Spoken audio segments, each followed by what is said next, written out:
pour construire une démocratie, il faut envisager tous les différents droits, des droits humains notamment. Une société dans laquelle la garantie des droits n'est pas assurée n'a pas de constitution. Le gendarme de tous les droits en une démocratie, c'est la presse. En général, lorsqu'on parle de liberté d'expression, on a le sentiment que la liberté d'expression se résume à la liberté de presse, mais en vérité, la liberté d'expression concerne tout individu. Si la presse ne porte pas la voix par rapport aux droits de l'homme dans leur ensemble, c'est en vain qu'on se battrait pour ces droits-là. Et lorsque vous privez les gens de la possibilité de donner leur avis, les gens peuvent avoir des frustrations qu'ils ne vont pas extérioriser ou qu'ils risquent d'extérioriser sous d'autres formes.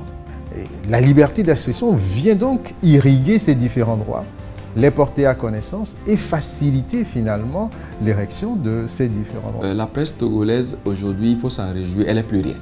Il y a une diversité de publications, une diversité de titres. L'information se partage dans plusieurs langues. Le français, bien sûr, mais aussi beaucoup de langues. À Lomé, il y a l'EV. Mais j'estime, j'ai eu la chance de dire ça à des autorités à un plus haut niveau, j'estime que des espaces de débat contradictoires, nous n'en avons plus. Je pense qu'on est tous d'accord que la presse togolaise aujourd'hui est soumise à un certain nombre de défis, ce qui est tout à fait normal. La presse togolaise, elle évolue dans une atmosphère très controversée, tant sur le plan social, économique, culturel que politique. Nous avons aujourd'hui une presse résiliente, même peut-être une presse qui vit dans une sorte de précarité parce qu'en réalité, il n'y a pas de marché de la presse dans notre pays. Je le sais, c'est une grande préoccupation des journalistes togolais qui ont parfois du mal à s'en sortir seulement avec leur métier de journaliste et qui ont d'autres travails à côté.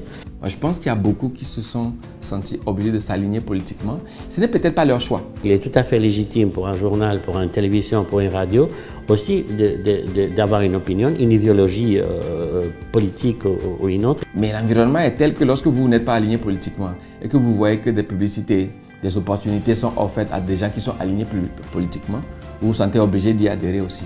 Mais l'information elle-même, elle doit être objective. La presse professionnelle aujourd'hui est en concurrence avec les réseaux sociaux. À l'heure où nous faisons face à des fake news, où n'importe qui peut se permettre d'écrire n'importe quoi et de les ventiler, je pense que la presse gagnerait à être vraiment cet objet, cet outil qui permette de faire passer les vraies informations. On disait autrefois, c'est sorti dans la presse, c'est que c'est vrai.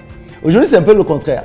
C'est sorti dans la presse, c'est que c'est certainement faux. Mais là, je pense qu'il y a déjà un travail qui est en cours et on a observé une nette amélioration aussi. L'université a joué sa contribution en participant à leur formation, mais je crois qu'on pourrait en faire davantage. Nous avons eu l'occasion de travailler sur le renforcement des capacités des médias au Togo. Il y a une série de programmes qui ont été mis en œuvre, je pense à Profamed. Moi, je dirais qu'au Togo, nous avons de très bons journalistes, de par leur profession déjà, de par leur formation. Il y a des très bons journalistes. Je pense qu'il faut que l'État investisse beaucoup dans la presse. Il faut un soutien, un appui de l'État à la presse. Je parle du Togo. L'État ne peut pas tout faire, mais l'État pourrait toujours accroître sa contribution.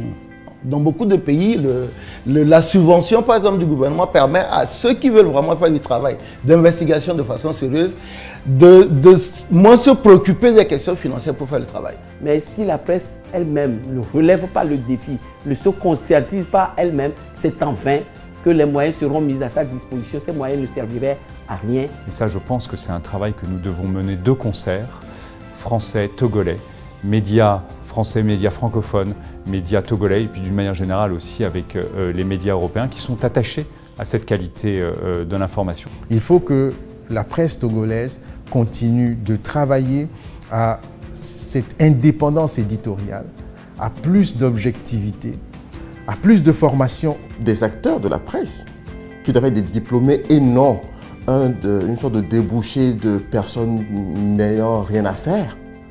On doit arrêter ça. Il y a des gens qui, normalement, devraient faire autre chose que d'être journalistes. Mais sur 10, je donnerai à la presse togolaise 5. Cette note se situera en dessous, malheureusement, de la moyenne. Je pense que c'est pas ça. 6 sur 10. 5, tout simplement. Je mettrai 6. Mon souhait, c'est que la presse togolaise ait 10 sur 10.